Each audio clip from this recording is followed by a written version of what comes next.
Okay, folks, I'm going to show you how to create an image for a video game. I'm going to move pretty quick here. The first thing we need to do is take our background image. This is an image I got off Google, doing a search for large images. If you go up here, you can see it's a fairly large image under image size. It's at 72 dots per inch, which is very important. Quite a large one. Our screen is going to be 800 by 600. It's best to start with as large an image as you can. We can all scale things down. So the first thing I do is I duplicate the image by going into duplicate layer. I'm just going to call this professor. And that creates a new professor layer. You can turn off or on images. So I can turn these both on and off using the I menu. Now that I have the new professor image, I'm going to turn off the background image. And I'm going to use either the magic wand or the lasso tool to extract the edges of the image. Magic wand does this based on color, and you can set the tolerance to do this. You can also shift click to select additional regions, or drag and shift click. There we go. I'm going to do this really quick. So that has a selected edge here. You can invert that selection if you need to using select inverse. But right now I'm just going to delete the layer by hitting delete, and it's going to get rid of that. There's a lot of junk over here. I'm going to deselect everything. Now we just have our isolated professor here. And do a reverse selection by grabbing everything inside the professor using the magic wand. You can do that for, I'm going to make the tolerance really high, like 100.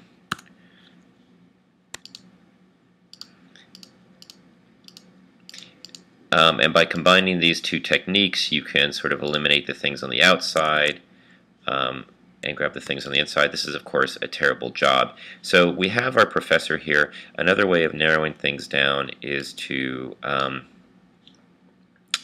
deselect, and you can also use the eraser tool, set it to quite large, maybe 178 pixels. That's pretty large. And just erase anything that you think might be sort of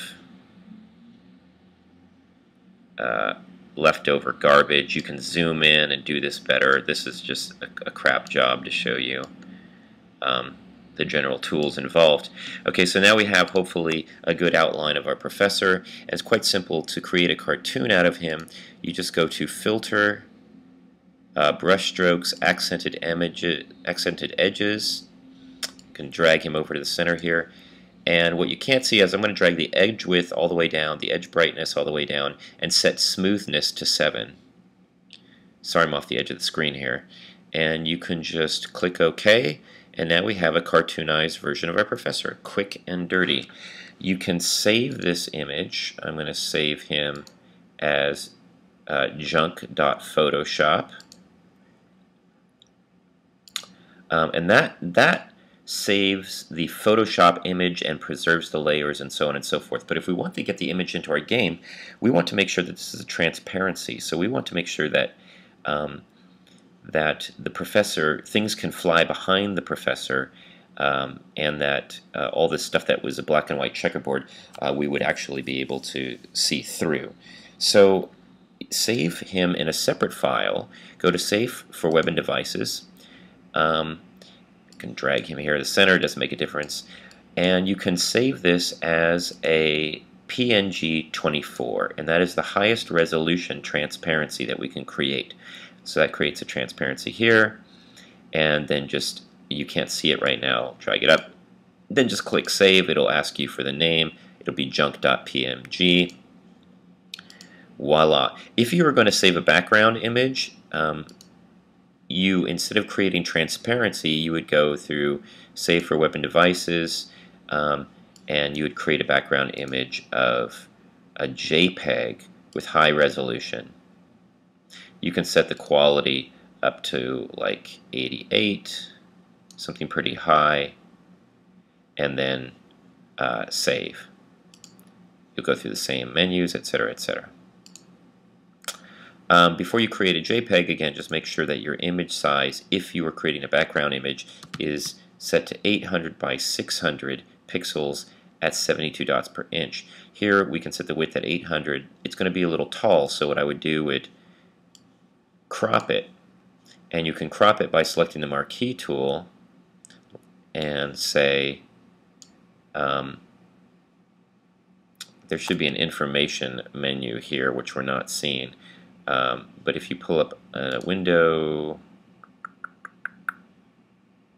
information, now whatever I click and drag will show up in the information window, the width and the height, and I can set the height, as you can see, to exactly 600 and then crop the image. And that will guarantee that we have an 800 by 600 image, now 72 dots per inch, that we can go ahead and save as a JPEG. All right, that's it. Hope this has been useful.